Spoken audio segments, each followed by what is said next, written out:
हरे राम राम राम हरे हरे हरे कृष्ण कृष्ण कृष्ण हरे हरे राम राम राम हरे हरे हरे कृष्ण कृष्ण कृष्ण हरे हरे जानकी कांत स्मरणं गोपिका जीवन स्मरणं हर नमः पार्वती पतये सद्गुरु स्वामिनः आंजनेय स्वामिनः सदा बालरूपापि विघ्नाद्रिहन्त्रि महादन्ति वक्त्रापि पञ्चास्य मान्या विधीन्द्रादिमृग्या गणेशाभिधामे विधत्तां श्रियं कापि कल्याणमूर्तिः कल्पद्रुमं प्रणमतां कमलारुणाभं स्कन्दं भुजद्वयमनामयमेकवक्त्रं कात्यायनी प्रियसुतं कटिबद्धवाहं कौपीनदण्डधर दक्षिणहस्तमीडे हे स्वामिनाथ करुणाकर दीनबन्धो श्रीपार्वतीशमुखपङ्कजपद्मबन्धो श्रीशादिदेवगणपूजितपादपद्मा वल्लीसनाथ मम देहि करावलम्बम् वल्लीसनाथ मम देहि करावलम्बम् नमस्ये पितरं वन्द्यं स्वामिनाथं गुरुं मम समेधैर्यं श्रियं कीर्तिं विद्यां वाचं च यच्छतु कृपासमुद्रं सुमुखं त्रिनेत्रं जटाधरं पार्वतीवामभागं सदाशिवं रुद्रमनन्तरूपं चिदम्बरेशं हृदि भावयामि नमः शिवाभ्यां नवयौवनाभ्यां परस्पराश्लिष्टवबुद्धराभ्यां नगेन्द्रकन्यावृषकेतनाभ्यां नमो नमः शङ्करपार्वतीभ्यां नारायणं नमस्कृत्य नरं चैव नरोत्तमं देवीं सरस्वतीं व्यासं ततो जयमुदीरयेत् अचतुर्वदनो ब्रह्मा द्विबाहुरपरो हरिः अफाललोचनः शम्भुः भगवान् बादरायणः नमोऽस्तु ते व्यासविशालबुद्धे फुल्लारविन्दायतपत्रनेत्रा येन त्वया भारततैलपूर्णः प्रज्वालितो ज्ञानमयः प्रदीपः कृष्णाय वासुदेवाय देवकीनन्दनाय च नन्दगोपकुमाराय गोविन्दाय नमो नमः नाम संकीर्तनं यस्य सर्वपापप्रणाशनं प्रणामो दुःखशमनः तं नमामि हरिं परम् योऽन्तः प्रविश्य मम वाचमिमं प्रसुप्तां सञ्जीवयत्यखिलशक्तिधरस्वधाम्ना अन्यांश्च हस्तचरणश्रवणत्वगादीन् प्राणान्नमो भगवते पुरुषाय तुभ्यं ध्येयं सदा परिभवघ्नमभीष्टदोहं तीर्थास्पदं शिवविरिञ्चिनुतं शरण्यं भृत्यार्तिहं प्रणतपालभवाब्धिपोतं वन्दे महापुरुषते चरणारविन्दं पीताम्बरं करविराजितशङ्खचक्रकौमोदकी सरसिजं करुणासमुद्रं राधासहायमतिसुन्दरमन्दहासं वातालयेशमनिशं हृदि भावयामि भक्तवात्सल्यजलधेः परमानन्दरूपिणः अस्मदाचार्यराजस्य प्रपन्नोऽस्मि पदाम्बुजं त्र्यम्बकपुराधीशं गणाधिपसमन्वितं गजारूढमहं वन्दे शास्तारं कुलदैवतं बुद्धिर्बलं यशोधैर्यं निर्भयत्वमरोगता अजाढ्यं वाक्पटुत्वं च हनुमत्स्मरणात् भवेत्।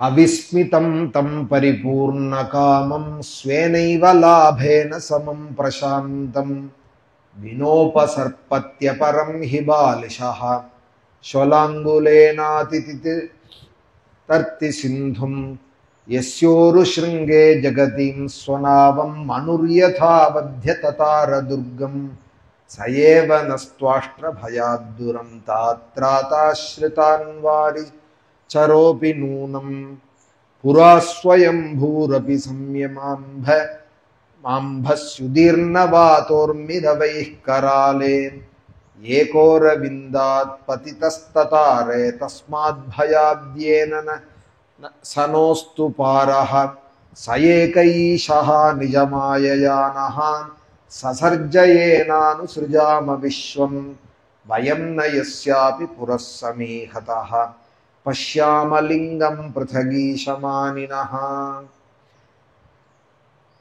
தமேவ தேவம் வயமாத்மதைவதம் பரம் பிரதானம் புருஷம் விஸ்வமன்யம் व्रजाम सर्वे शरणं शरण्यं स्वानां सनो धास्यति सम्महात्मा. ஸ்ரீபதியான பகவானுடைய ஒரு அனுகிரகத்தினாலே ஸ்ரீரங்காக்கியம் மகாக்ஷேத்திரம் எத்திர சந்நிஹிதோ ஹரிஹின்னு ஸ்ரீரங்கத்தினுடைய மகாத்மியத்தை ரொம்ப ஆச்சரியமாக சொல்றது ஸ்ரீமத் பாகவதம். மகாக்ஷேத்திரமான இந்த பூவைகுண்டமான ஸ்ரீரங்கத்திலே ராமாசிரமம் அம்மஞ்சி 7 வருஷமா பாகவத சப்தாகங்கள் மாசம் நடந்துருக்கு. அதுல இந்த மாசத்துக்கான சப்தாகம் நாளைக்கு ஸ்ரீமத் பாகவத சப்தாக பாராயணம் தொடங்கிறது. உத்தராயணம் இப்ப நடக்கிற உத்தராயணத்தினுடைய கடைசி சப்தாகம். இந்த சப்தாகம் முடிஞ்சதும் தட்சிணாயணம் வந்துடுறது. தட்சிணாயணத்திலையும் விசேஷமாக பாகவத சப்தாகங்கள் நடக்க போறது. உத்தராயணம் அப்படிங்கிறது தேவர்களுக்கு பகல். ஆடி பிறந்துருத்து அப்படின்னு சொன்னா அஸ்தவனம் ஆயிடுறது தேவர்களுக்கு. உத்தராயணம் எல்லாத்திலையும் ரொம்ப விசேஷமாக சொல்லப்படுறது. காவேரி தீரம், உபய காவேரி தீரம்.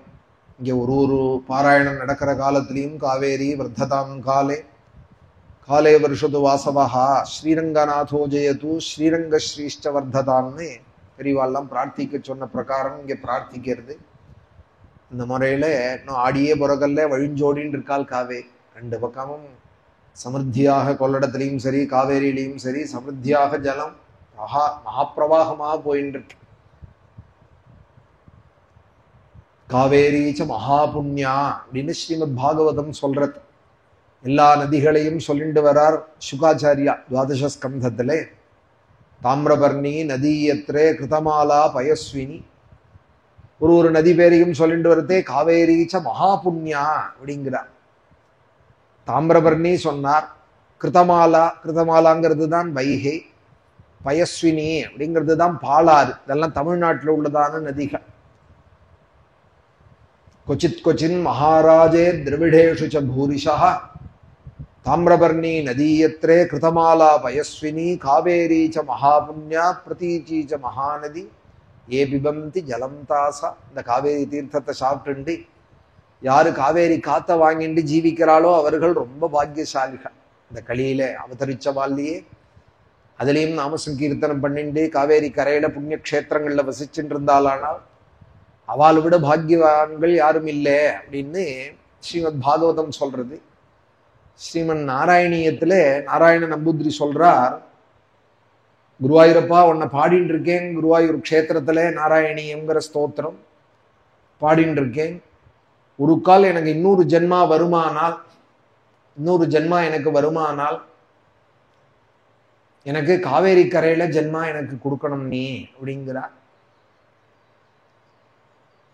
கர்மமிஸ்ர பக்தி யோகம் அப்படிங்கிற தசகத்திலே 92வது தசகத்திலே காவேரி கரையில எனக்கு ஜென்மா கொடுக்கணும்.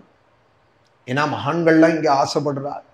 பக்தாஸ்தாவத் கலோஸ்யுத்ரமில புவி ததோ பூரிஷஸ்தத்ர சோச்சைஹி காவேரீம் தாம்ரபர்ணீம் அனுகில கிருதமாலாஞ்ச புண்ணியாம் பிரதீச்சீம் ஹாமப்யேததந்தர்பவமபி ச விபோ கிஞ்சிதஞ்சத்ரசம் தொய்யாஷாபாஷைர்நிபத்யே பிரமயன பகவன் பூரயத்தொன்னிஷேபாம். நான் காவேரி கரையில பிறக்கல்லையே குருவாயிருப்பா அப்படிங்கிறார்.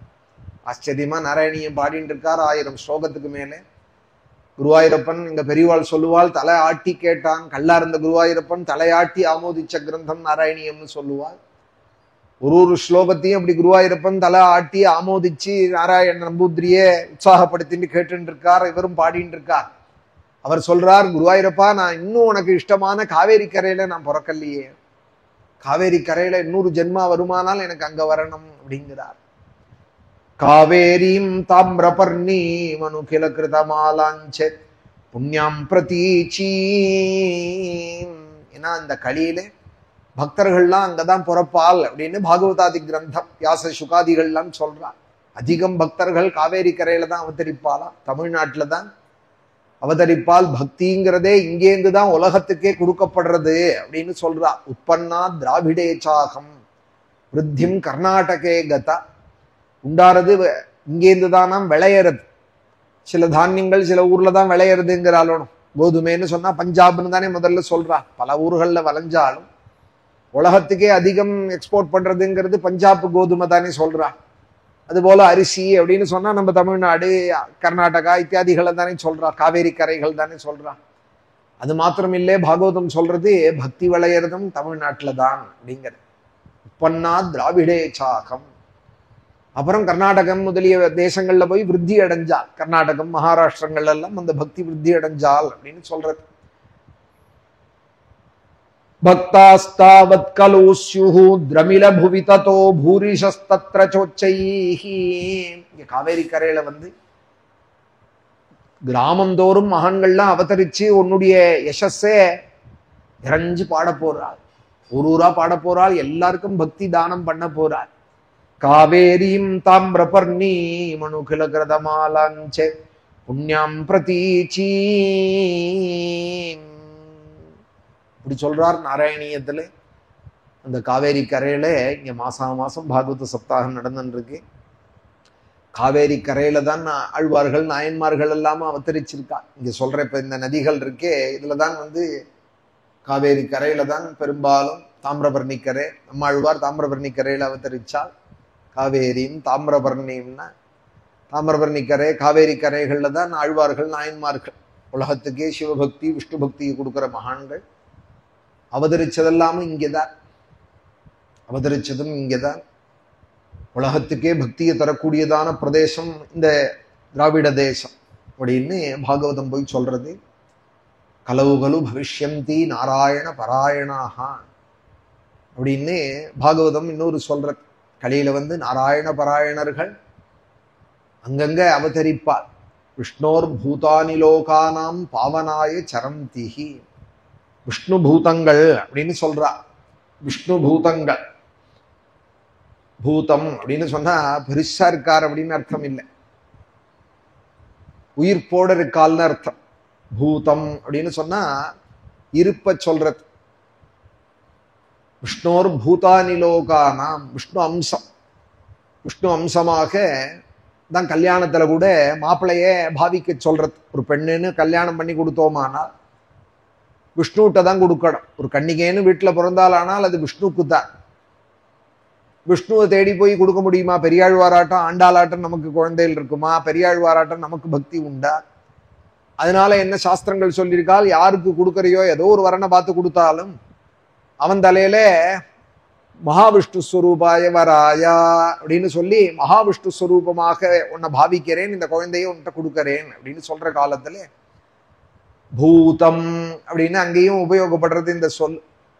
உடனே சுபூதம் சாவிராடன் சாவிராடன்னம் மேல கல்யாண மந்திரங்கள் பூதம் அப்படின்னு மாப்பிள்ளையை பார்த்து சொல்றது. அவர் உடனே சுபூதம் அப்படின்பா. விஷ்ணோர் பூதானி லோகானாம் பாவனாய சரந்திஹி. விஷ்ணு பூதங்கள்.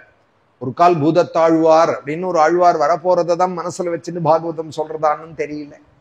நான் ஆழ்வார்கள்ல பூதத்தாழ்வார் அப்படின்னு ஒரு ஆழ்வார். விஷ்ணோர் பூதானி லோகானாம் பாவனாய சரந்திஹி. அவ நடமாடி இந்த உலகத்தையே பாவனமாக ஆக்க போறாள் அப்படின்னு சொல்லப்படுறது. இப்ப பாகவதம் போன சப்தாகத்துல எதை முடிக்கிறோமோ அதுல இந்த சப்தாகத்துல தொடங்கிறது வழக்கம். போன சப்தாகத்துல நாராயண கவச்சம் போன மாசத்துல பூர்த்தி பண்ணினோம். விஸ்வரூபன் இந்திரனுக்கு உபதேசம் பண்ணதாக. மேலே இப்போ 8ஆமத்து அத்தியாயம், அது ஷஷ்டஸ்கந்தத்துல. இப்ப மேல 9ஆமத்து அத்தியாயம் பிரவச்சனம் பண்ண போறோம். அதற்கு முன்னாடி என் மனசுல இந்த ஆனி மாசம் இருக்கே, ரொம்ப உயர்ந்த மாசம். இந்த ஆனி மாசம்ங்கிறது ரொம்ப உயர்ந்த மாசம்.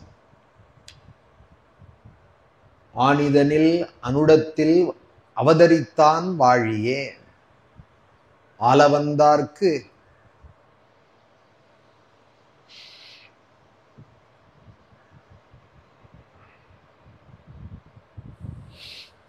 இந்த ஆனி மாசத்துல வந்து அவதாரம் பண்ணார் ஒரு மகான். விஷ்ணோர் பூதானி லோகானாம்னு சொல்றதே, ஆனிதனில் அனுடத்தில் அவதரித்தான் வாழியே, ஆலவந்தார்க்கு உபதேசம் அருளி வைத்தான் வாழியே. ஆலவந்தார்க்கு உபதேசம் அருளி வைத்தான் வாழியே. ஆனிதனில் அனுடத்தில் அவதரித்தான் வாழியே, வந்துதித்தான் அப்படின்னு சொல்லுவாள் ஒரு பாடம். ஆனிதனில் அனுடத்தில் வந்துதித்தான் வாழியே. யாரு? நேத்திக்கு ஆனி அனுஷம். நேத்திக்கு பிரவச்சனம் பண்ண முடியல. நான் பெங்களூர்ல ஒரு வைபவம், அதற்காக போயிட்டு வந்தோம். ஒரு பந்துக்களுடைய ஒரு வைபவம், அதற்காக போயிட்டு ராத்திரி தான் வந்தோம். ஆனா நேத்தி முழுக்க நமக்கு இந்த ஆனி அனுஷம்னு அதே நினைவாக இருந்தது. ஆனியில அனுஷத்துல ஒரு மகாபுருஷர் வந்து அவதரிச்சா.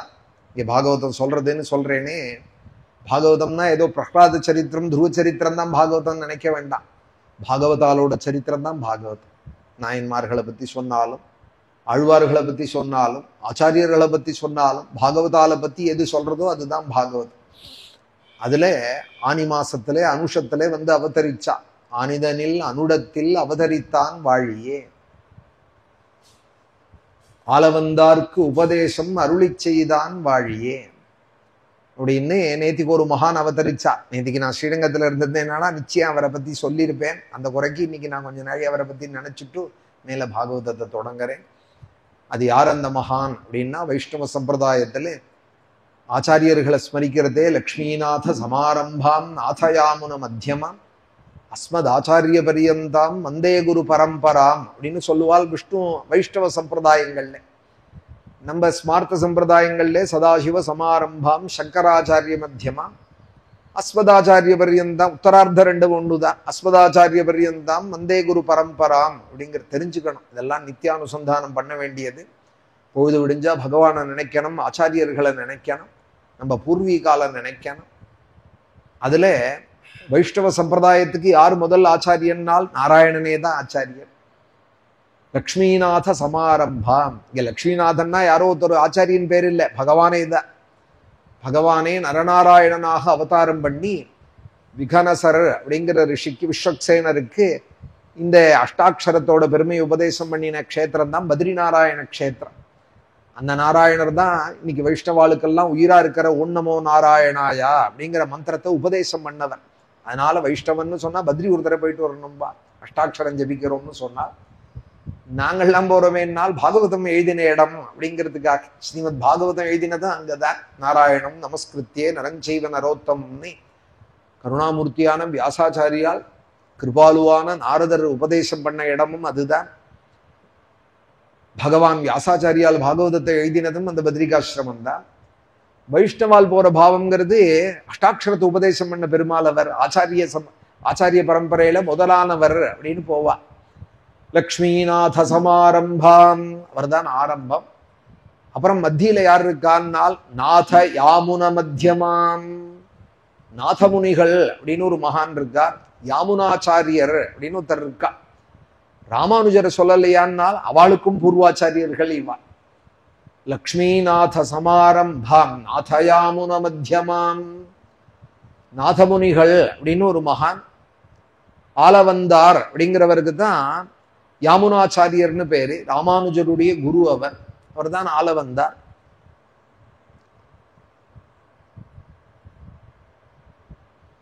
அந்த நாதமுனிகள் அவதரிச்சதான மகா புண்ணிய தினம் நேற்றைய தினம். இந்த ஆணி அனுஷம் இருக்கே, அந்த மகான் ரங்கநாத முனி அப்படின்னு பேர். யோகத்துல ரொம்ப தேட்டையாக உடையவர், அஷ்டாங்க யோகத்தை அனுஷ்டிச்சவர், யோக பரம்பரை அவரோட முடிஞ்சுடுத்து அப்படின்னு கூட சொல்லுவா. ஆச்சாரிய பரம்பரையில யோகம்ங்கிறது அவர் பரியந்தம்.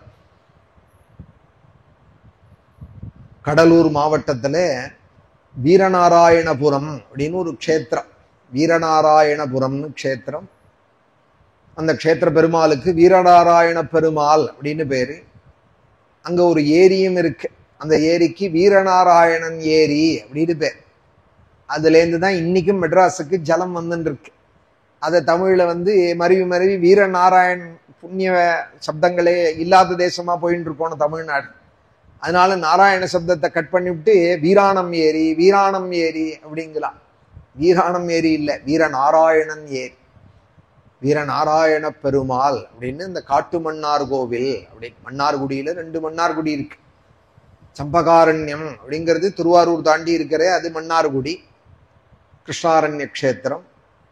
இது காட்டு மன்னார் கோவில், மன்னார்குடி தான், காட்டு மன்னார் குடின்னு தான் பேரு. தெரியணுங்கிறதுக்காக, வித்தியாசம் தெரியறதுக்காக காட்டு மன்னார் கோவில் அப்படின்பா. அங்க அவதரிச்சார் ஆணி அனுஷத்துல இந்த நாதமுனிகள் அப்படிங்கிற மகான். யோகத்துல ரொம்ப தேட்டையாக உடையவர், பரம பக்தர் அவர். அடிக்கடி போய் வீரநாராயண பக்தர்னு சொன்னாலே க்ஷேத்திரங்கள்ல போய் சுவாமி தரிசனம் பண்ணுவார். நித்தியம் வீரநாராயண பெருமாளையும் தவறாது தரிசனம் பண்ணிட்டு இருப்பார். அப்படி தேசங்கள்லாம் வந்துட்டு இருக்கிறதே கும்பகோணம் வந்தார் ஒரு சமயம். கும்பகோணத்துல சார்ங்கபாணியை தரிசனம் பண்ணினார். மகாக்ஷேத்திரம், 48 கோவிலுக்கு மேல பிரசித்தமாக இருக்கிற க்ஷேத்திரம் கும்பகோணம் அப்படிங்கிறது. அதுல ரொம்ப முக்கியமானது கும்பேஸ்வரரும் இந்த ஆறாவமுதரும். சார்ங்கபாணின்னு சம்ஸ்கிருதத்துல பேரு. ஆழ்வார்கள்லாம் ஆரா வமுதே அடியேன் உடலம் நின்பால் அன்பாயே அப்படின்னு அவரை கும்பகோணம் பாசுரம் பாடினதுனால ஆரா அமுதே, கொஞ்சம் குறைவில்லாத ருச்சியை கூட்டின்ண்டே இருக்கிற அமுத், கூடிண்டே இருக்கிற அமுத். இன்னைக்கு பார்த்துட்டோம் போரும் அப்படின்னு நினைக்கிறா போல இல்லை பெருமா. என்னைக்கு பார்த்தாலும் ஆசையாக இருக்கார். கார்த்தால பார்த்துட்டு சாயங்காலம் பார்த்தாலும் ஆசையாக இருக்கார். ஸ்ரீரங்கங்கள்லாம் 2 வேளை புறப்பாடு உண்டு.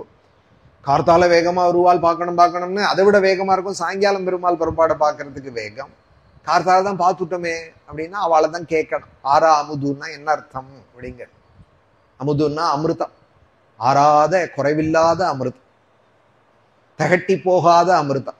ஆரா வமுதே அடியேன் உடலம் நின்பால் அன்பாயே நீராய் அலைந்து கரைய உருக்குகின்ற நெடுமாலே சீரார் சென்னல் கவரி வீசும் செழுநீர் திருக்குடந்தை ஏறார் கோலம் திகழக் கிடந்தாய் கண்டேன் எம்மானே அப்படின்னு.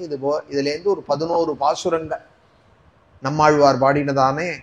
அந்த பாசுரத்தை அங்க பாடின்னு இருந்தா இந்த நாதமுனிகள் வந்த காலத்துல. அப்போ பாசுரம்னு ஒண்ணு இருக்கு, திவ்ய பிரபந்தம் ஒண்ணு இருக்குன்னே யாருக்கும் தெரியாது. ஆழ்வார்கள்லாம் அவதரிச்சால் பாடினால் அவ மறைஞ்சுட்டா, பக்தியை பிரச்சாரம் பண்ணால் மறைஞ்சுட்டா. பாசுரங்கள் எல்லாமும் மறைஞ்சு போயிடுது. பாசுரங்கள் எல்லாமும் யாரும் எழுதி வைக்கலையோ, இல்லை எழுதி வச்சது கரையான் அடிச்சு கொடுத்தோ தொலைஞ்சு போயிடுத்தோ, பாசுரங்கள்லாம் மறைஞ்சு போயிடுது. அந்த நாதமுனிகள் பரமராம பக்தர், அவர் பரமராம பக்தர். அவர் சார்ங்கபாணியே கும்பகோணத்துல பார்க்க வந்தார். அங்க கோஷ்டி நடக்கிறது, சாத்துமுறை நடக்கிற காலத்துல இந்த 11 பாசனம் ஒண்டி பாடின்னு இருக்கார். ஆரா அமுதே அடியேன் உடலம் நின்பால் அன்பாயே என்னை உருக்குகின்ற நெடுமாலே. இந்த சொல்லலாமே நம்மள உருக்கும். உன்னை கண்டா என் மனசு உருகிறதே, என் உடல் உருகிறதே, உருக்குகின்ற நெடுமாலே அப்படின்னு நம்மாழ்வாருடைய பாசுரம். ரொம்ப அழகா இருக்கே இந்த பாசுரம். அவ சாத்துமுறையில் அவ பாடி முடிச்சதும் தீர்த்த பிரசாதங்கள்லாம் ஆனதுக்கு அப்புறம் இந்த நாதமுனிகள் போய், அவருக்கு சம்ஸ்கிருதத்திலையும் நல்ல ஞானம், தமிழ்லையும் நல்ல ஞானம். அவள்கிட்ட போய் கேட்கிறார், ரொம்ப அழகா இருக்கே இந்த நீங்க சாதிச்சது, இந்த பாசுரங்கள்லாம் ஏது, இவ்வளவுதான் இருக்கா? 11 பாடினே இல்லைங்க நம்மாழ்வாரோடதுன்னு தெரியறது கடைசி பாட்டுல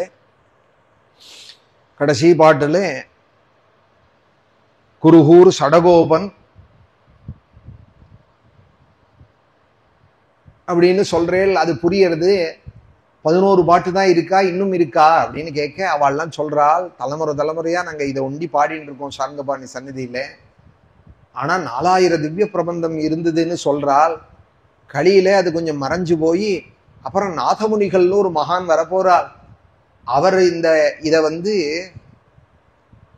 திருக்குறுங்குடியில போய் புளியமரத்தடியில அவதாரம் பண்ணி வாழ்ந்த நம்மாழ்வார, அர்ச்சாமூர்த்தியா இருக்கிற நம்மாழ்வார போய் உபாசிக்க போறார். திருப்பி நம்மாழ்வாரே பிரத்யட்சமாகி அவருக்கு 4000 கொடுக்க போறார். அப்புறம்தான் லோகத்துக்கு கிடைக்க போறதுன்னு சொல்லியிருக்காள் எங்க அப்பா தாத்தாலாம். அவளை தான் எதிர்பார்த்துட்டு இருக்கோம். எங்களுக்கு தெரிஞ்ச இந்த 11 பாசுரத்தை மறக்காம சொல்லிண்டு குழந்தைகளுக்கு சொல்லி வச்சுண்டு, ஆறாவமுதே அடியேன் உடலம் என்பால் அன்பாயேன்னு இதையே சொல்லிட்டு இருக்கோம். அது எப்ப கிடைக்குமோ, அந்த நாதமுனிகள் எப்ப வருவாரோ, நம்மாழ்வார் எப்ப அமுத வாக்க திறப்பாரோ, எப்ப கிடைக்க போறதோ நாங்க ஏங்கின்னு இருக்கோம் அப்படின்னு சொல்லிவிட்டு, நீங்கள் சுவாமி திருநாமம் என்ன அப்படின்னதுமே அடியேன் தான் நாதமுனிகள் அப்படின்னா. ஒரு கால் நீங்களா கூட இருக்கலாம் சுவாமி, நாங்கள்லாம் எதிர்பார்த்துட்டு இருக்கோம், நீங்க வேணா போய் பாருங்கோளேன் அப்படின்னு சொல்ல, அவர் உடனே நான் தான் அப்படின்னு அவர் சொல்லிக்கலையா. அவ்வளவு வினயம். நாதமுனிகள் வருவார்னு சொன்னதுமே நான் தான் அப்படிம்பான் அஜ்ஞானியா இருந்தா. அவர் மௌனமா இருக்க, அவ கேட்டதுக்கு அப்புறம் தான் என் பேர் நாதமுனி அப்படின்னு இவர் சொல்ல, அடியேன் நாதமுனின்னு சொல்ல, சுவாமி நீங்களா தான் இருக்கும் அநேகமா, நீங்க எதுக்கும் திருக்குறுங்குடி போங்கோளே அப்படின்னு சொல்ல, சார்ங்கபாணி தான் கொடுத்தா 4000. அதனாலதான் வைஷ்ணவாளுக்கு கும்பகோணத்துல ஒரு தனியான அபிமானம் இருக்கு. ஏன்னா இந்த 4000 கிடைச்சது கும்பகோணம் சார்ங்கபாணியாலதான். சார்ங்கபாணி பாசுரத்திலேருந்து விளைஞ்சதுதான் இந்த 4000. அங்க போய் கேட்டு இந்த நாதமுனிகள் உடனே ஓடி வரா. திருக்குறுங்குடிங்கிறது அங்க தெற்கு சமுத்திரக்கரை, தூத்துக்குடி, ஸ்ரீவைகுண்டங்கள் இருக்கே, நவ திருப்பதி அங்க இருக்கு. அதை இப்ப ஆழ்வார் திருநகரி அப்படின்னு சொல்லுவார். ஆழ்வார் அங்கதான் புளியமரத்தடியில யோகத்துல இருந்தார். அவர் இப்ப மறைஞ்சுட்டார். ஆனாலும் ஓடி வரா. இங்க கும்பகோணம் எங்க இருக்கு, 1000 வருஷம் முன்னாடி கதை சொல்றேன். கும்பகோணம் எங்க இருக்கு, இது எங்க இருக்கு, ஓடி அந்த திருக்குறுங்குடியில அவருடைய சிஷ்யர், நம்மாழ்வாருடைய சிஷ்யர் மதுரகவி ஆழ்வார் அப்படின்னு ஒரு மகான் இருந்தார். அவருடைய சிஷ்யர் ஒருத்தர் இருந்தார். அவரை போய் ஆசிரியிச்சு, எனக்கு நம்மாழ்வாரோட அனுகிரகம் கிடைக்க நான் என்ன பண்ணணும் அப்படின்னு கேட்க, கண்ணினும் சிறுத்தாம்புனால் கட்டுண்ண பண்ணிய பெருமாயன் அப்படிங்கிற இந்த பாசுரம் மதுரகவி ஆழ்வாரோடது. ஒரே ஒரு பாசுரம் பாடின ஆழ்வார். 12 ஆழ்வார்ல ஒரே ஒரு பாசுரம் சாதிச்ச ஆழ்வார் இந்த ஆழ்வார், மதுரகவி ஆழ்வார். 10 பாசுரம் சாதிச்சவர் திருப்பானாழ்வார். திருப்பானாழ்வார் அமலனாதிப்பிரான் அப்படின்னு ஆரம்பிச்சு 10 பாசுரம். நம்மாழ்வார் 1000 பாசுரம். இப்படி மொத்தம் 3776 பாசுரங்கள் தான் இன்னைக்கு இருக்கு, கிடைச்சிருக்கு சம்பிரதாயத்துல. ஆனா 4000 திவ்ய பிரபந்தம், 4000 திவ்ய பிரபந்தம்னு சொல்லுவா. ஆனா மொத்த இருப்பு இப்ப எவ்வளவு இருக்குன்னா 3776 இருக்கு. நான் வைஷ்ணவன் இல்லை, நான் ஸ்மார்த்தம் தான். ஆனாலும் என் ஆச்சாரியன்கள்லாம் சொன்னதை வச்சுட்டு நான் சொல்றேன். யாராவது வைஷ்ணவால் கேட்டு சரியா இருந்ததுதானா சந்தோஷப்படுங்கோ, ஏதாவது இது இருந்ததுன்னா சொல்லுங்க, நான் திருத்திக்கிறேன். 3776 பாசுரங்கள் தான் இன்னைக்கு கிடைச்சிருக்கு. அதுல ஒரே ஒரு பாசுரம் பாடின ஆழ்வார் மதுரகவி ஆழ்வார். கண்ணனும் சிறுத்தாம்பனால் கட்டுண்ண பண்ணிய பெருமாயன் அப்படின்னு இந்த பாசுரத்தை 12000 முறை பாடினேலானால் நம்மாழ்வார் பிரத்யக்ஷமாவார் அப்படின்னு அவர் சொல்ல. இதெல்லாம் எங்க இருக்கு அப்படின்னு அவர் நினைக்கல. லோகோபகார். இன்னைக்கு நம்ம பாசுரம் பாடுறோம்னு சொன்னா, இது மாதிரி உள்ளவா மகான்கள்லாம் தன்னை அப்படி தியாகம் பண்ணிட்டு கிடைச்சிருக்கு நமக்கு. உடனே 12000 ஆவர்த்தி இந்த திருக்குறுங்குடியில வசிச்சுண்டு, அந்த புளியமரத்தடியிலேயே யோகத்திலையும் இருந்துட்டு, இவர் யோக சித்தரும் கூட. இந்த நாதமுனிகள் நேற்றுக்கு அவதரிச்சார்னு சொன்னேனே இந்த ஆனி அனுஷத்துல, அவர் 12000 தடவை பாடுறா கண்ணினும் சிறுத்தாம்பனா. ஏன்னா நம்மாழ்வாருக்கு ரொம்ப இஷ்டமான பாசுரம். உரலில் யசோத கட்டின அவசரமா, கட்டின காலத்துல கிருஷ்ணன் ஏக்கமா உட்கார்ந்துட்டு இருந்தாராம். குருவாயூரப்பன் உரல்ல கவுத்து போட்டுட்டு, இடுப்புல ஒரு கயிறு, உரல்ல ஒரு கயிறு கட்டி வச்சிருக்கா. அதுல ஏறி உட்கார்ந்துட்டு, இவருக்கு தான் அவுக்க முடியாதா, உரல் கயத்தை தான் அறுக்க முடியாதா, உலகளந்த பெருமாளுக்கு என்ன முடியாது, உரலை தான் காலால எட்டி உதைக்க முடியாதா. ஆனாலும் யசோதையோட பக்திக்காக கட்டுண்டா போல உட்காந்துட்டு, உரல்ல கவுத்து போட்டுட்டு அது மேல உட்காந்து கன்னத்துல கை வச்சுட்டு, அம்மா எப்ப வருவாளோ, எப்ப என்ன அவுத்து விடுவாளோன்னு ஏங்கியே எளிவே அப்படின்னு ஒரு பதம் இங்க. அம்மா எப்ப வருவாள், என்னை எப்ப அவுத்து விடுவாள்னு உருகிண்டு, அம்மாவோட அன்புக்காக ஏங்கிண்டு, அம்மாவோட பிரசாதம் கிடைக்கணும், யசோதையோட பிரசாதம் கிடைக்கணும்னு ஏங்கியே எளிவே. எளிவேன்னா ரொம்ப எளிமையானவன் குருவாயூரப்பன்.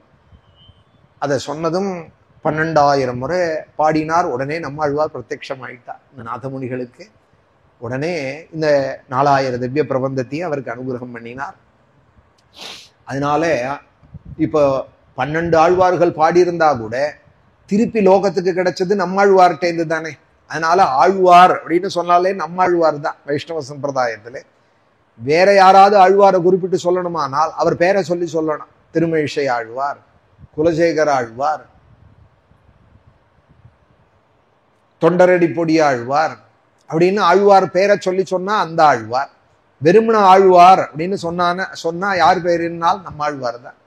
ஏன்னா 12 ஆழ்வார்கள் பாடினதையும் நமக்கு கொடுத்தவர் திருப்பி ஒரு தடவை புனஷ்டே உயிர்ப்பிச்சவர் நம்மாழ்வார். அந்த 12,000 முறை பாடி நம்மாழ்வார்ட்டேந்து அந்த 4000 திவ்ய பிரபந்தத்தையும் அனுகிரகத்தை அருளி செயல வாங்கிட்டு வந்து திவ்ய சூரிகள் அப்படின்னு பேரு ஆழ்வார்களுக்கு. அவா பாடினதுனால திவ்ய பிரபந்தம்னு பேரு. அவாள்கள்லாம் பாடின க்ஷேத்திரங்களுக்கு திவ்ய தேசங்கள் அப்படின்னு பேர். இந்த திவ்யங்கிற சொல்லு இவாளுக்கு தான். சூரிகள் இவாளுக்கு ஆழ்வார்களுக்கு திவ்ய சூரிகள்னு பேரு. இவா பாடின பாடல்களுக்கு திவ்ய பிரபந்தம்னு பேரு.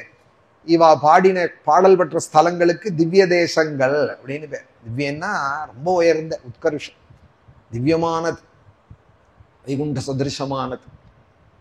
அந்த 4000 திவ்ய பிரபந்தத்தையும் கொண்டு வந்து இதை யாருக்கா உபதேசம் பண்ணணுமே அப்படின்னு ஸ்ரீரங்கத்துல மேலகத்தாழ்வான் கீழகத்தாழ்வான் அப்படின்னு 2 மருமான்கள் அவருக்கு. அவளை உட்காத்தி வச்சு அத்தியனம் சொல்லி கொடுத்து இந்த 4000த்தையும்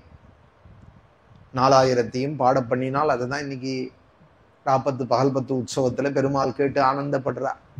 நம்பில்லை ஈடோட ஈடு வியாக்கியானத்தோட சேர்த்து பெருமாள் கேட்டு ஆனந்தப்படுறது இந்த அத்தியனோத்சவம் அப்படின்னு பேர். அத்தியனம், எனக்கு சாப்பாடு வேண்டாம், நித்திய பூஜை வேண்டாம், இந்த ஆழ்வார்களுடைய திவ்ய பாசுரம் போரும் அப்படின்னு 20 நாளைக்கு பெருமாள் உட்கார்ந்துருக்கார். அர்ஜுன மண்டபத்திலையும் ஆயிரங்கால் மண்டபத்திலையும் ஓடி ஓடி வந்து ஆழ்வார்களோட உட்கார்ந்துட்டு அந்த அரையர்கள், அந்த மேலகத்தாழ்வான் கீழகத்தாழ்வான்கிற அந்த 2 மனுவானுடைய வம்சத்துல வந்தவாள் தான் இப்ப இருக்கிற அரையர்கள்னு சொல்லுவா. பரம்பரையா அவளுக்கு சொல்லி கொடுத்து அதை பெருமாள் முன்னாடி பாடி பெருமாளே கேட்டு ஆனந்தப்படுறார். இந்த 4000 திவ்ய பிரபந்தத்தையும் அந்த மகான் அவதரிச்சே அந்த நாதமுனிகள் 4000 திவ்ய பிரபந்தத்தையும் கொடுத்தவர். அதனால வைஷ்ணவ சம்பிரதாயத்துல மூல குலகூட்டஸ்தர் யாருன்னால் இந்த நாதமுனிகள் தான். அந்த நாதமுனிகளுடைய பேரன்தான் ஆலவந்தார் அப்படிங்கிறது. இப்ப நாதமுனிகளோட குரு யாருன்னால் நம்மாழ்வார்னு தெரிஞ்சு போயிடுது. குரு பரம்பரையில நம்மாழ்வார், நம்மாழ்வாருக்கு அடுத்தது நாதமுனிகள். நாதமுனிகளோட சிஷ்யர் தான் உய்யக்கொண்டான் அப்படிங்கிற ஆழ்வார். திருவள்ளரைங்கிற க்ஷேத்திரத்துல அவதரிச்சவர். அவரோட சிஷ்யர் தான் மணக்கால் நம்பி அப்படிங்கிற ராமமிஸ்ரர் அப்படிங்கிறவர். அவருடைய சிஷ்யர் தான் ஆலவந்தார் அப்படிங்கிற யாமுனாச்சாரியர். ஒரு சமயம் பெருமாளை தரிசனம் பண்ணிட்டு வெளியில வரார்.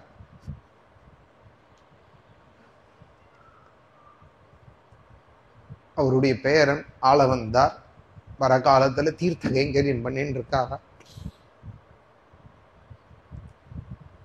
ராமானுஜர் சகல சாஸ்திரமும் படிச்சுட்டு தீர்த்த கைங்கரியம் பண்ணிட்டு இருக்கார். ஒரு தடவை நின்று வெளியில பாக்குறார் ராமானுஜரை ஏற இறங்க. ஒரு தடவை பார்த்தார் ஆலவந்தார். ராமானுஜர் கூட பார்த்தாரா தெரியல. அப்புறம்தான் ராமமிஸ்ரர் சொல்றார், உன்னை கடாட்சிச்சார் என்னோட குரு. அப்புறம் ஸ்ரீரங்கத்துல அவரை பார்க்கவே இல்லை. ஒரு ஆச்சரியம், ராமானுஜரும் ஆலவந்தாரும் சம்பாஷணையே பண்ணிட்டது இல்லை. ஆனா ஆலவந்தார் கட்டாட்சிச்சார் ராமானுஜர். அதை சிஷ்யர் மூலமா தெரிஞ்சுட்டார் ராமானுஜர். அப்புறமாக சொன்னார். அப்புறம் ஆலவந்தாரை பார்க்கலாம்னு விழுந்தடிச்சுட்டு வரார் ராமானுஜர். இந்த கொள்ளடக்கரை ஏறுற காலத்துல காதல விழுந்தது, அவர் பரமபதி சுட்டார் அப்படின்னு. அப்புறம் அந்த தேகத்தை தான் கண்டா. இந்த ஸ்ரீரங்கத்துல ஆலவந்தார ராமானுஜர் பார்த்ததுங்கிறது மறைஞ்ச அவசரத்துல தான் பார்த்தார். இந்த தேகத்தை ஒண்டிதான் பார்த்தார். அப்போ ஆலவந்தார் கை விரல் 3 மூடி இருந்துதான். ஆலவந்தாருடைய கை விரல் 3 மூடி இருந்தது. இது ஏன் மூடி இருக்குன்னு தெரியல. பக்தால்லாம் பேசின்னு இருக்காள். ராமானுஜர் உடனே சொல்றார், எனக்கு தெரியும் ஏன் மூடி இருக்கு அப்படின்னு. அதை நான் விரிப்பேன். மறைஞ்சவரோட கை மூடி இருக்கு. ஏன்னால் திருவாழ்மொழிக்கு விவரமான ஒரு வியாக்கியானம் பண்ணணும்னு நினைச்சுட்டு இருந்தாராம். பண்ண முடியல. நான் பண்றேன், நான் அதுக்கு வழி பண்றேன் அப்படின்னு ராமானுஜர் சொன்னதுமே ஒரு விரல் விரிஞ்சுதான். விஷ்ணு புராணத்துக்கு ஒரு வியாக்கியானம் எழுதணும் அப்படின்னு ஆசைப்பட்டாராம்.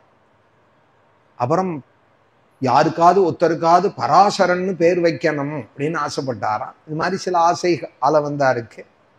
அதை சொன்ன உடனே ராமானுஜர் அந்த மூணையும் நான் நிறைவேற்றுறேன்னு அவர் ஹிருதயம் பார்த்துண்டதில்லை, ஒரு தடவை பேசினதில்லை. அவர் மறைஞ்ச நேரத்துக்கு வந்திருக்கார். ராமானுஜர் சொல்றார், உங்களுடைய இந்த 3 மனசுல உள்ள சங்கல்பத்தையும் நான் நிறைவேற்றுறேன்னாராம். மறைஞ்சவர் விரல் மடிஞ்சிருந்த விரல் விரிஞ்சு கொடுத்தான். மறைஞ்சவரோட மடிஞ்சிருந்த விரல் விரிஞ்சு கொடுத்தான். இந்த 3ஐயும் நான் உங்களோட சங்கல்பத்தை நிறைவேற்றுறேன் அப்படின்னு அந்த தேகத்து முன்னாடி பிரதிஜை பண்ணதும் ராமானுஜர். உடனே இந்த விரல் விரிஞ்சு கொடுத்து அந்த நாதமுனிகள் அவரோட பேரன் இந்த ஆள வந்தார். ஸ்தோத்திர ரத்தனம் அப்படின்னு ஒரு ஸ்தோத்திரம், இன்னும் பல ஸ்தோத்திரங்கள் அவர் பண்ணியிருக்கார்.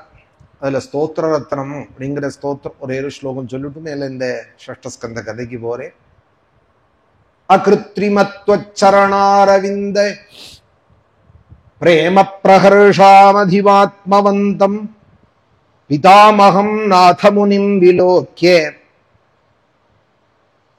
பிரசீதமத்விருத்தமசிந்தயித்வா ந தர்மனிஷ்டோஸ்மி ந சாத்மவேதி ந பக்திமாம் தொச்சரணாரவிந்தே. ஸ்தோத்திர ரத்னம்னு ஒரு 65 ஸ்லோகங்கள்.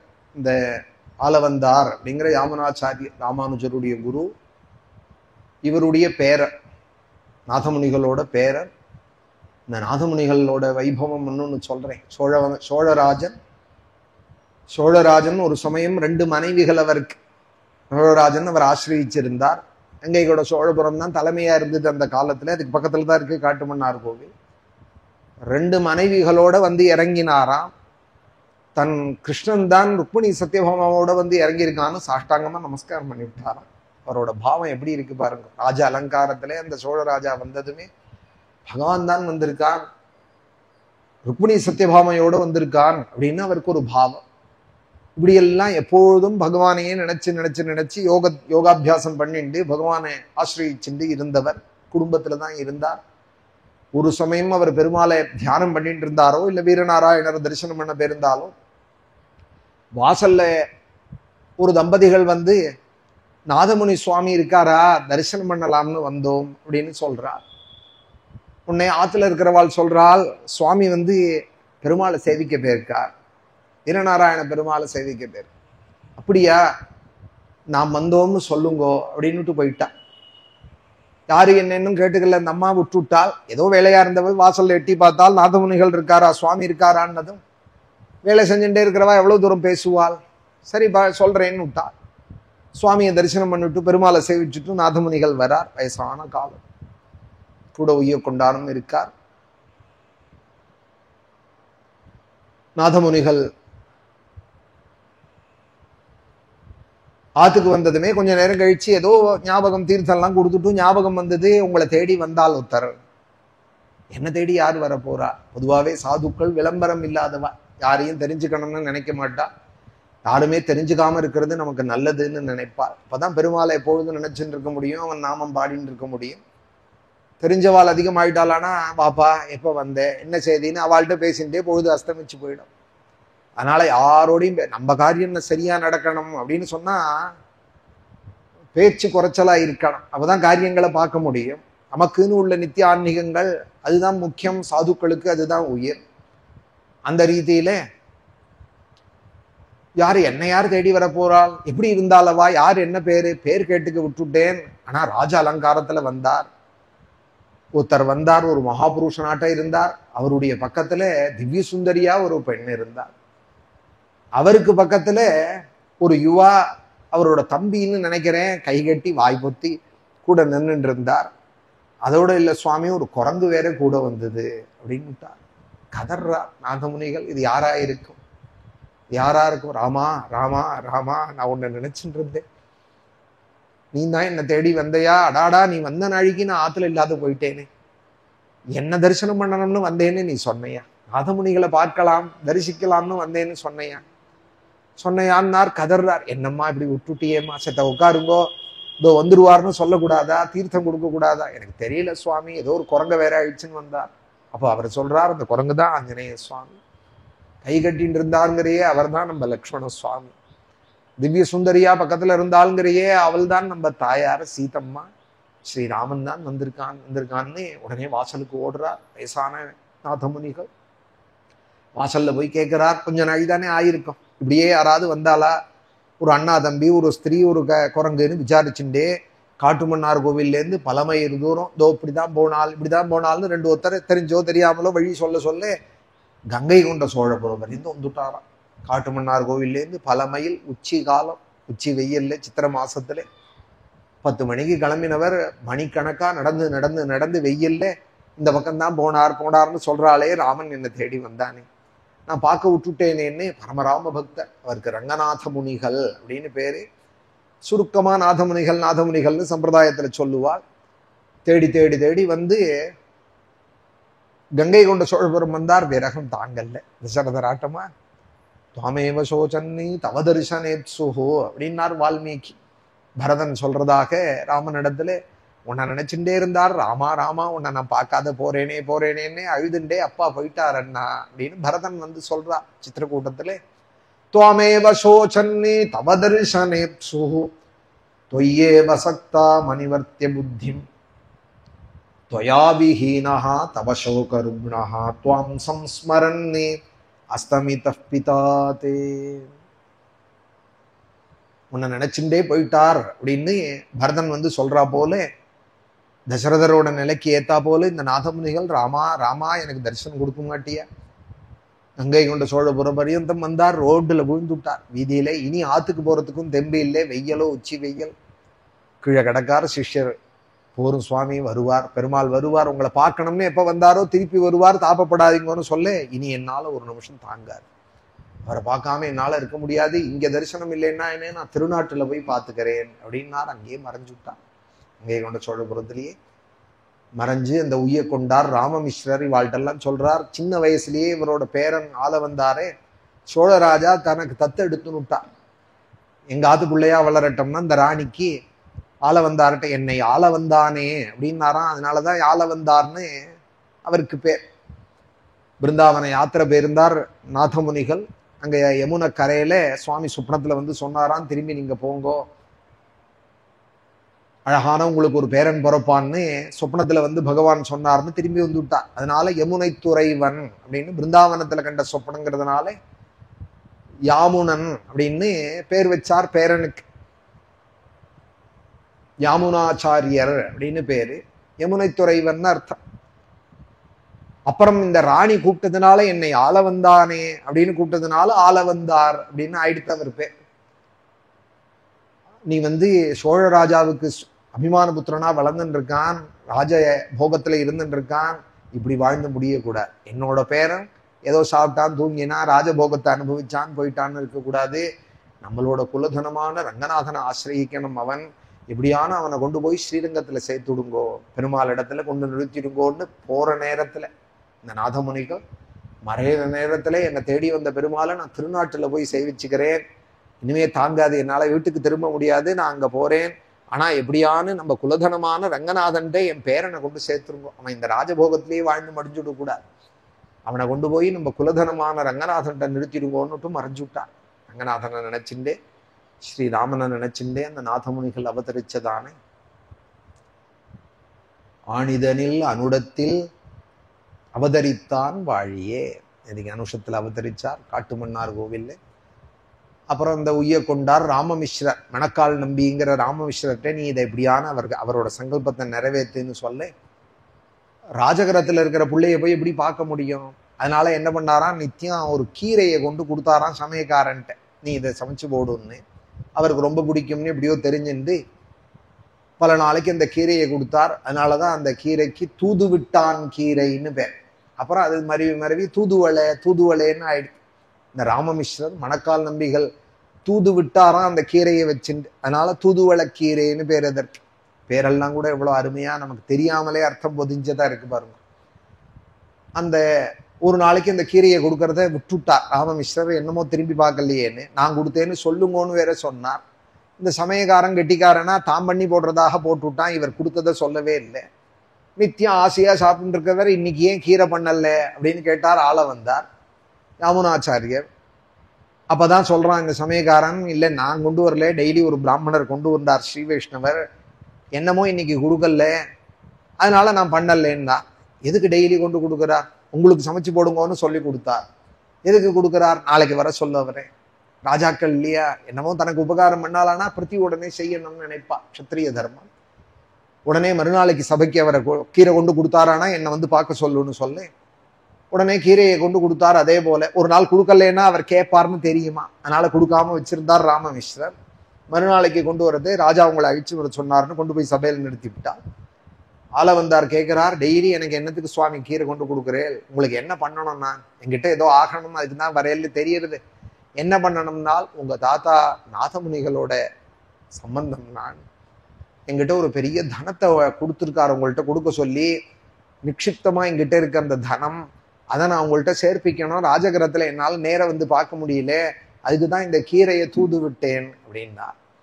உடனே அப்படியா, இந்த காலத்துல இப்படி ஒரு யோக்கியனா, ஏதோ புதையல் கிடைச்சிருக்கும், கங்காலம் நிறைய சொர்ணம் கிடைச்சிருக்கும், பொறுப்பா கொண்டு கொடுக்க வராரேன்னு ஆள வந்தாரு அப்படின்னு நினைச்சுன்னு சந்தோஷப்பட்டு, இப்படி ஒரு உண்மையா நீங்க இருக்கேல், தாத்தா மறைஞ்சுட்டாருங்கிற செய்தியும் சொன்னதும் தாபப்பட்டு, இவ்வளவு உண்மையா நீங்க இருக்கேல், நான் ராஜா, எனக்கு நீங்க கொடுக்குற இந்த கங்கால சொர்ணத்தை வச்சு நான் என்ன பண்ண போறேன்? இந்த உண்மையை நீங்க சொன்னதுக்காகவே நான் உங்களுக்கு சன்மானமா கொடுத்துடுறேன், அந்த நிக்ஷிப்தமான தனத்தை நீங்களே வச்சுக்கோங்கன்னா.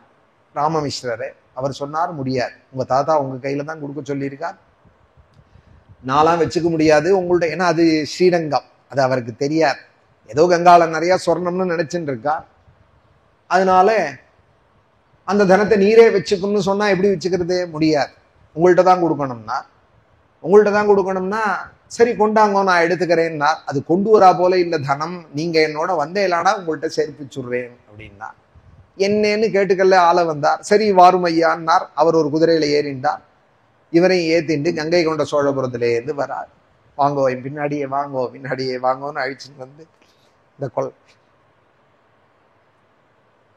கொள்ளிடத்துல இறக்கி, என்னமோ ரொம்ப தூரம் அழிச்சுன்னு போறானே இந்த பிராமணன், எங்கேன்னு தெரியலையேன்னு ஆள வந்தார்.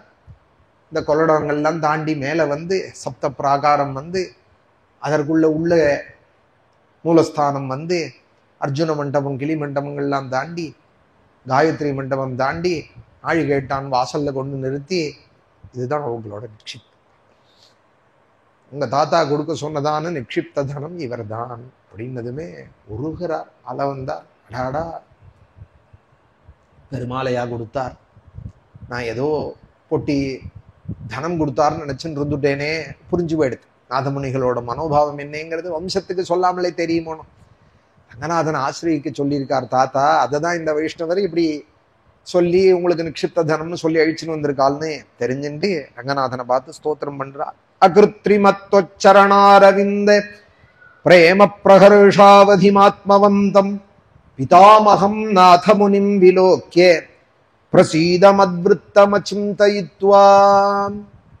ரங்கநாதா, எனக்கு 30 வயசுக்கு மேல ஆறது, நான் உன்னை வந்து ஒரு தடவை கூட பார்க்கல, உன் சரணத்துல எனக்கு பக்தியும் கிடையாது, நீ சொன்ன தர்மங்களை எவ்வளவு தூரம் நான் அனுஷ்டிச்சேன்னு தெரியாது, உன் சரணத்துல பிரேமம் உண்டானாலும் தெரியாது. அகிருத்ரிமத்வச்சரணாரவிந்த பிரேம பிரகர்ஷாவதிம் ஆத்மவந்தம். ஆனாலும் நீங்க எனக்கு அனுகிரகம் பண்ணணும் ரங்கநாதா. எதற்காக அனுகிரகம் பண்ணணும்னால், என்னோட விருத்தத்தை பார்த்து நீங்க அனுகிரகம் பண்ண வேண்டாம், என்னோட நடத்தையை பார்த்து, என்னோட படிப்பை பார்த்து, என்னோட வைபவத்தை பார்த்து நீங்க பண்ண வேண்டாம். பிரசீதமத்விருத்தம் அசிந்தயித்வா, என்னோடதெல்லாம் குப்பை தூக்கி எட்டி போடுங்க. பின்ன எதை கொண்டு நீங்க அனுகிரகம் பண்ணணும்னால், எங்க தாத்தா நாதமுனிகள் உங்களையே நினைச்சு நினைச்சு வாழ்ந்து உயிரை விட்டார். பிதாமகம் நாதமுனிம் விலோக்கிய, நாதமுனிகளோட பேரன் வந்திருக்கேங்கிற பாவனையில நீங்க பார்க்கணும். நான் என்ன தர்மம் பண்ணினேன், நான் என்ன பக்தி பண்றேன், நான் என்ன விருத்தத்துல இருந்தேன்னு என்ன நீங்க பார்க்க வேண்டாம். நாதமுனிகளோட, நம்ம நாதமுனிகளோட பேரன் வந்திருக்கான் அப்படின்னு நீங்க பார்த்தா போர். ரங்கநாதா ரங்கநாதான்னு உருகி உருகி உருகி உயிரை விட்டு 4000 தேசத்துக்கு கொடுத்து அந்த நாதமுனிகளோட பேரன் வந்திருக்காங்கிற பாவனையிலே நீங்க என்ன பார்க்கணுங்கிறார். ஆச்சரியமான பக்தர் இவர்.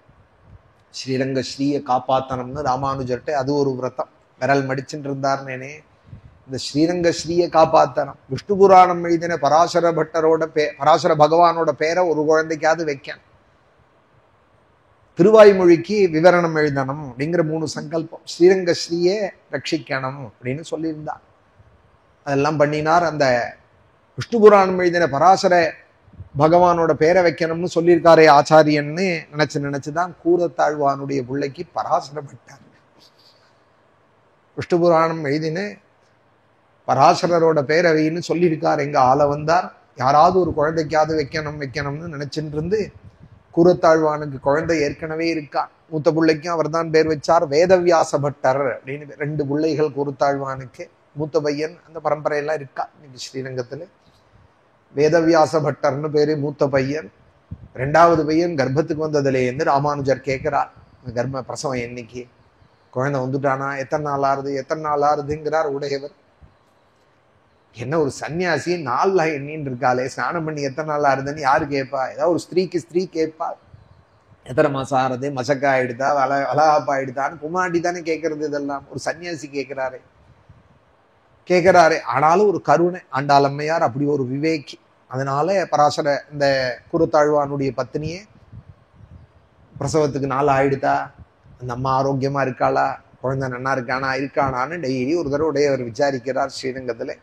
குழந்தை பிறந்தான்னதுமே கூரத்தாழ்வான் வந்து சொன்னதும் என் ஆச்சாரியன் சொல்லியிருக்கார், பராசரன்னு பேர் வையே அந்த குழந்தைக்கு அப்படின்னதும் ஆளவந்தாருடைய சங்கல்பம்.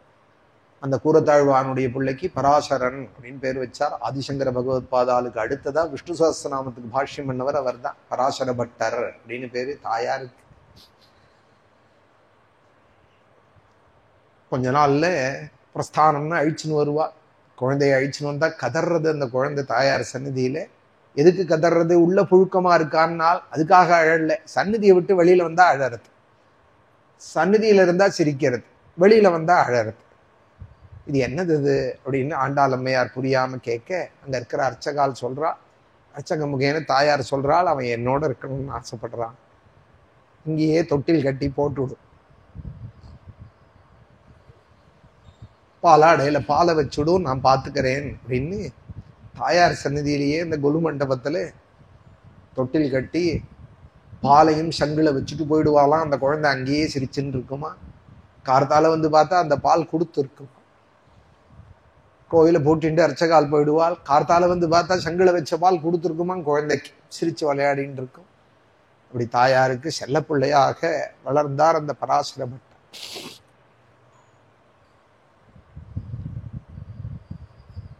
ராமானுஜருடைய ஒரு சங்கல்பம், பராசரன்னு பேர் வைக்கணும் அப்படின்னு ஆள வந்தார். வாழலாம் என்னமா வாழ்ந்திருக்காள். வாழ்ந்தது நம்மளும் சாப்பிட்டோம், தூங்கினோம், அங்க போனோம் இங்க போனோம்னு ஏதோ வாழ்ந்துடுறோம். திரும்பி பார்த்தா ஷஷ்டி பூர்த்திங்கிறோம், சதாபிஷேகங்கிறோம், வயசாயிடுது. ஆனா என்ன வாழ்ந்தோம்னு யோசிச்சு பார்த்தோம்னா 5-10 நிமிஷம் கூட யோசிக்கிறா போல. ஒரு உயர்ந்த விஷயங்கள் இருக்கான்னா தெரியல. ஆனா இவாள்லாம் ஒரு நிமிஷமும் உயர்ந்த முறையில வாழ்ந்திருக்கா பகவானோட சம்பந்தத்தோட. அந்த ஆளவந்தார் சொல்றார், அகிருத்திரிம சரணாரவிந்த பிரேம பிரஹர்ஷாவதிமாத்மவந்தம் பிதாமகம் நாதமுனிம் விலோக்கிய பிரசீதம் அத்விருத்தம் அச்சிந்தயித்வா. 100 ஸ்லோகத்துல சொல்றார், நதர்நஷ்டோஸ்மி நச்சாத்மவேதி ந பக்தி மாம் சரணாரவிந்தே. ரங்கநாதா, எனக்கு உன் சரணத்துல பக்தியும் கிடையாது, நான் நடிக்கிறேன். ரங்கான்னு சொல்றதெல்லாம் நடிப்பு தான், இதை உண்மைன்னு நீ நினைச்சுக்காது. எனக்கு தர்மமும் தெரியாது, பக்தியும் தெரியாது, ஆத்ம ஞானமும் கிடையாது, உன் சரணத்துல பக்தியும் கிடையாது. ஆனாலும் பிரசீதம் அத்விருத்தம் அச்சிந்தயித்வா, நான் என்ன பண்ணேன்னு பார்க்காத அவ்யாஜ கருணாமூர்த்தி நீ. நான் அகிஞ்சனன் அனன்யகதிஹி. இந்த ஸ்லோகத்துல சொல்றார், நான் திரவியம் உள்ளவனும் கிடையாது, அகிஞ்சனாக அனன்யகதி, இன்னொரு கதியும் இல்லாதவன். வேற யாரோ இருக்கா பார்த்து பால்னு நீ விட்டுடாதே ரங்கநாதா, என்னை பார்த்துக்க யாரும் இல்லை. அகிஞ்சனாக உன் சரணத்தையே நம்பி இருக்கேன் அப்படின்னு எல்லாம் இந்த ஸ்தோத்திர ரத்னத்துல அந்த ஆளவந்தார் அப்படிங்கிற மகாபுருஷர், அந்த ஆளவந்தாரோட சிஷ்யர் தான் பெரிய நம்பிகள். பெரிய நம்பி திருமாளிகைன்னு கூரத்தாழ்வான் மாளிகைக்கு நேர் எழுத்தாப்புல இருக்கு இன்னைக்கு சித்திர வீதியில பெரிய நம்பிகள் திருமாளிகைன்னு. அந்த பெரிய நம்பிகளோட சிஷ்யர் தான் உடையவர் ராமானுஜர் அப்படிங்கிற பிரசித்தமா திவ்ய தேசங்கள் எல்லாம் காப்பாத்தி நமக்கு கொடுத்தவர். அதுலயும் ஸ்ரீரங்கத்தை உயிராக ரங்கநாதனுக்கு விசேஷமான ஆராதனங்கள் இன்னைக்கு ஜேஷ்டாபிஷேகம் ரங்கநாதனுக்கு ஆயிருக்குன்னா அந்த வெந்நீர் எந்த சூட்டில் இருக்கணுங்கிறத உள்பட உடையவரை சொல்லி வச்சுட்டு போயிருக்கா. அதை எழுதி வச்சு இந்த முறையில தான் பண்ணணும் அப்படின்னு ஸ்ரீரங்கத்துக்குன்னு ஒரு தனியான ஆகமம், பாரமேஸ்வர பாஞ்சராத்திரம் அப்படின்னு பேரு. எந்த கோவிலோட ஆகமும் கட்டுப்படாது ஸ்ரீரங்கத்துல. ஸ்ரீரங்கத்துக்குன்னு ஒரு தனி ஆகமம் பாரமேஸ்வர பாஞ்சராத்திரம் அப்படின்னு பேர். வைகானச ஆகமம், பாஞ்சராத்திர ஆகமம் எல்லாம் பாக்கி திவிதேச கோவில்கள் எல்லாம் சொல்லுவா. ஸ்ரீரங்கத்துக்கு தனி விதானம். அதுல இதுக்குன்னு ஒரு ஜியரை அமைச்சு பெருமாளோட கைங்கரியங்கள்லாம் சரியா நடக்கிறதா அப்படின்னு அவர் பார்க்கணும். புறப்பாடானாலும் முன்னாடியும் வந்து ஒரு அபிஷேகம்னா கூட பெருமாளை எடுத்து வச்சதும் பஞ்ச பருவால அபிஷேகம் பண்றதே அண்டால வெந்நீரை இளஞ்சூட்டுல வைக்கணும். அபிஷேகம் பண்ணலாமா அப்படின்னா பட்டர் கேட்பார். இருங்கோன்னு அந்த ஜீயர் வந்து தொட்டு பார்க்கணும் அந்த வெந்நீரை.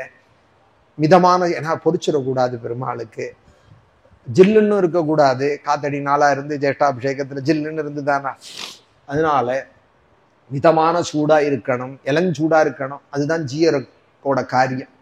அவருக்கு ஒன்றும் ஸ்ரீபாஷ்ய பாடம் எடுக்க வேண்டாம், 4000 காலக்ஷேபம் பண்ண வேண்டாம். இதுக்குன்னு ஒரு ஜீயரை நியமிச்சார் ராமானுஜர்.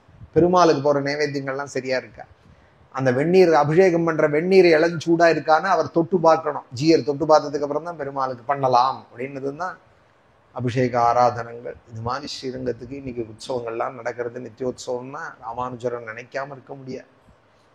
ராமா கைங்கரியத்துல உயர்ந்தவர் லக்ஷ்மண சுவாமி. ராமாயணத்துல லக்ஷ்மண சுவாமி, அவருக்கு மேல கைங்கரியம் ஆஞ்சநேயரே பார்த்து பிரமிக்கிறா. இப்படி ஒரு தம்பியா, அருமையான தம்பி லக்ஷ்மணன்னு ஆஞ்சநேயரே பார்த்து பிரமிக்கிறா போல ஒரு கைங்கரியபரர். ராமானுஜருக்கும் பூர்வாசிரமத்துல பேரு லக்ஷ்மணன் அப்படின்னு தான் பேர் ராமானுஜருக்கும். அப்புறம் சந்நியாச தீட்சா நாமமும் அழகான பேரு ராம அனுஜன். ராமானுஜன்னாலும் லக்ஷ்மணன் தான், லக்ஷ்மண சுவாமி தான். ஆதிசேஷனோட அம்சம்தான்னு சொல்லுவாள். ஆதிசேஷ அம்சம்தான் ராமானுஜர் அப்படின்பாள். ஆதிசேஷன் தான் லக்ஷ்மணன். சேஷோ லக்ஷ்மண உச்சியத்தே அப்படின்னு ஆதிசேஷன் தான் லக்ஷ்மணன். அந்த முறையில அந்த ஆலவந்தாருடைய சிஷ்யர் தான் இந்த ராமானுஜர்னா. அந்த ஆலவந்தாருடைய தாத்தா நேற்றுக்கு அவதரிச்சதான புண்ணிய காலம்.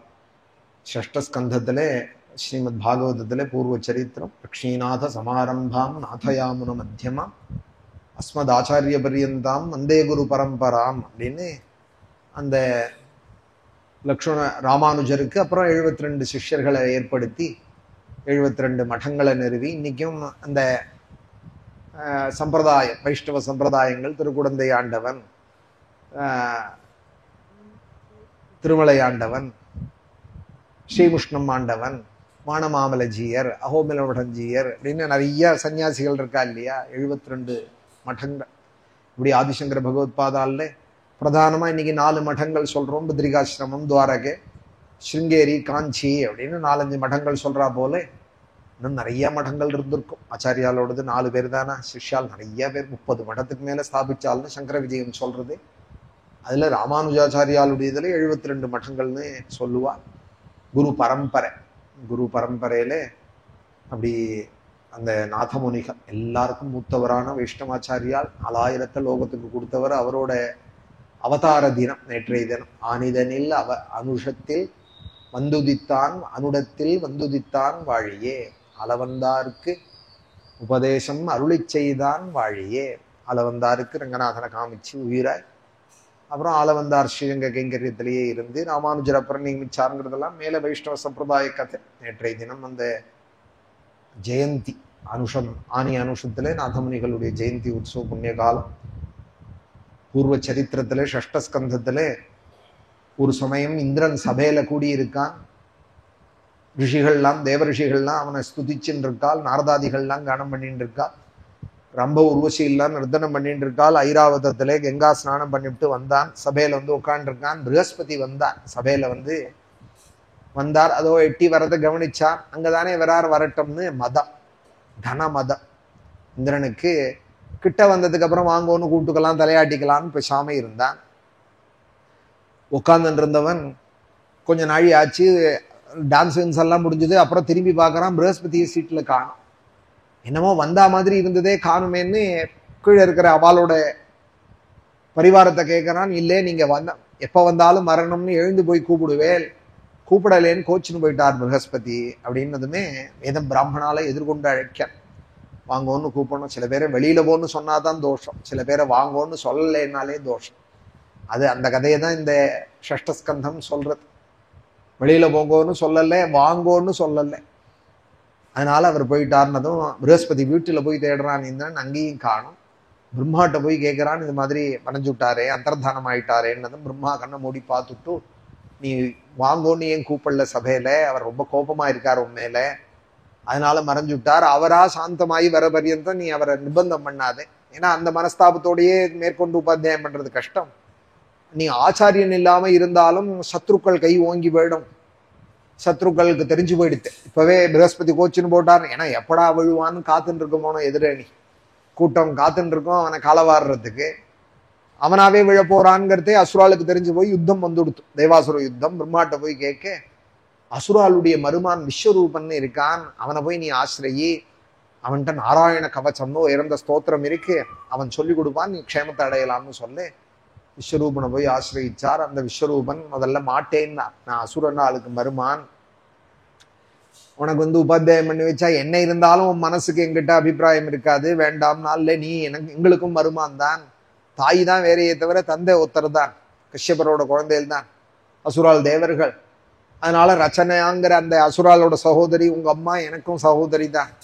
இப்ப ஆச்சாரியன் இல்லாம நான் இருக்கேன், நீ எப்படியான வந்துடுன்னு விஸ்வரூபனை அழிச்சுன்னு உபாத்தியாயம் பண்ண சொன்னான். இந்த கதையே வேதமும் 2ஆம் காண்டம் 5ஆமத்த பிரஷ்னத்துல போய் சொல்றது. விஸ்வரூபோ வை த்வாஷ்ட்ரः புரோஹிதோ தேவானாமாசீத் ஸ்வஸ்ரீயோசுராணாம் தஸ்ய த்ரீணி சீர்ஷான்யாசன் சோமபானகம் சுராபானமன்னாதனகம் சப்ரத்யக்ஷம் தேவேभ्यो பாகமவதத் அவதத் பரோக்ஷமசுரேभ्यः சர்வஸ்மை வை பிரத்யக்ஷம் பாகம் வதந்தி.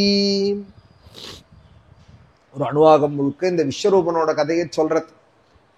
அவனுக்கு 3 தலையா, தொஷ்டாவனுடைய பிள்ளையான் அவன். த்வாஷ்ட்ரः புரோஹிதோ தேவானாமாசீத், தேவதைகளுக்கு ஒரு சமயம் பௌரோஹித்யம் பண்ண வந்தான். தஸ்ய த்ரீணி சீருஷான்யாசன் ஸ்வஸ்ரீயோசுராணாம் தஸ்ய த்ரீணி சீருஷான்யாசன், அசுராளுடைய மருமானவன். அவனுக்கு 3 தலை இருந்தது. தஸ்ய த்ரீணி சீருஷான்யாசன், 3 தலை என்னென்னா சோமபானகம் சுராபான மன்னாதனம். சோமபானம் வந்தா அதை குடிக்கிறதுக்கு ஒரு தலையா, அசுராளுடைய மருமன் தானே, சுராபானமும் குடிக்கிறான், அதுக்கு ஒரு தலையா. நம்மளை போல விவகாரமா சாப்பிட்டு தீர்த்தம் குடிக்கிறதுக்கு ஒரு தலையா.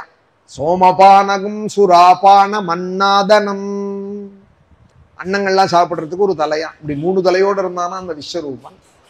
அவனை ஆசிரியிச்சு அவர் நாராயண கவச்சம் அப்படிங்கிற ஸ்தோத்திரத்தை உபதேசம் பண்ணி, ரகசியமான இந்த கவச்சத்தை நீ பாராயணம் பண்ணி உனக்கு சத்ருக்கள்டேந்து பய நிவர்த்தி ஆயிடும், சத்ருபாதை எல்லாம் போயிடும்னு சொல்ல, அதே போல அசுரால்டேந்து ஜெயம் கிடைச்சி இந்திரன் சௌக்கியமாக ராஜ்ய பரிபாலனத்தை அடைஞ்சார்.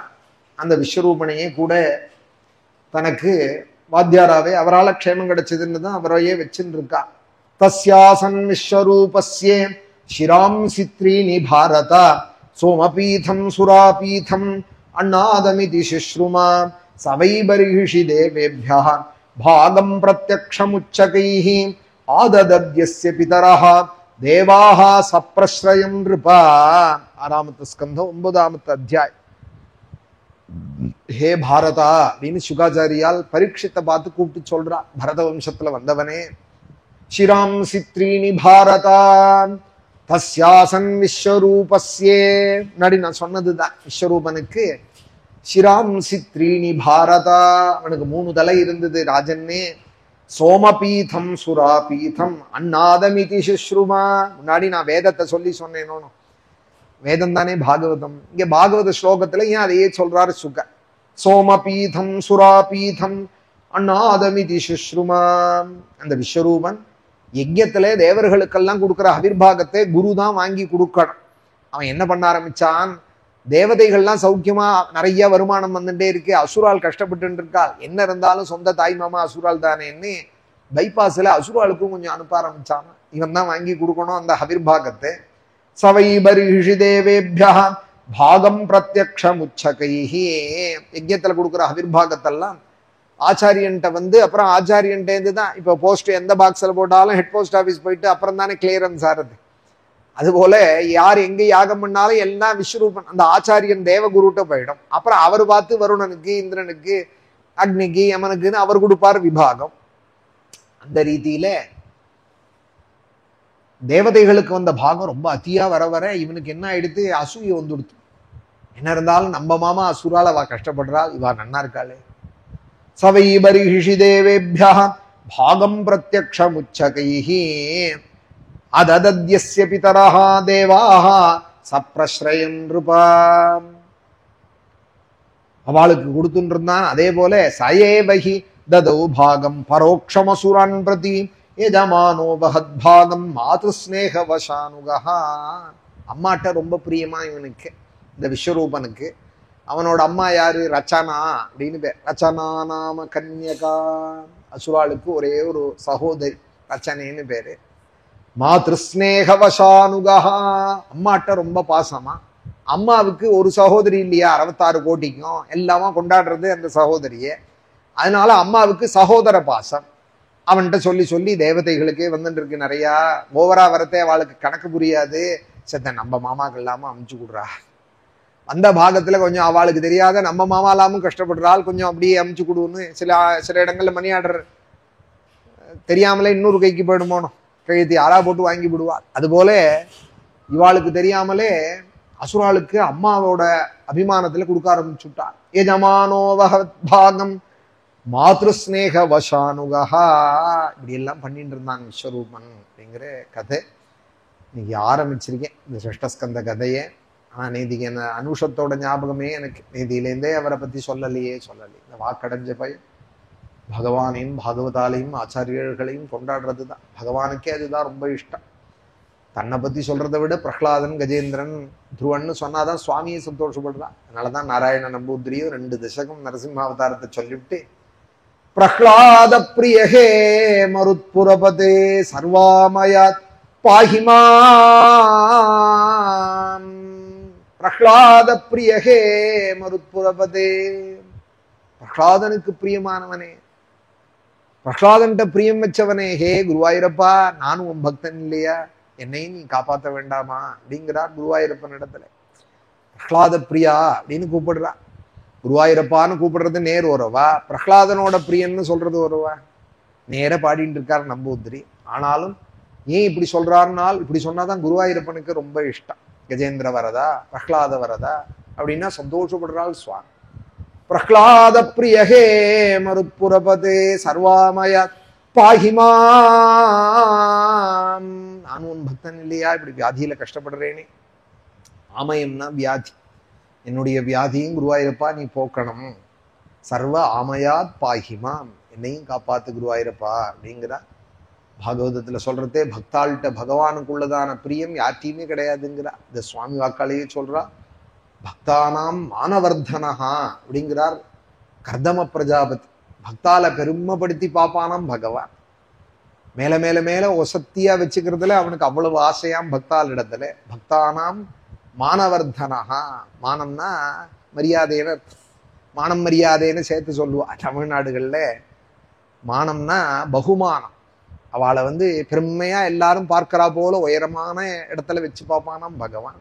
பக்தானாம் மானவர்தனஹா.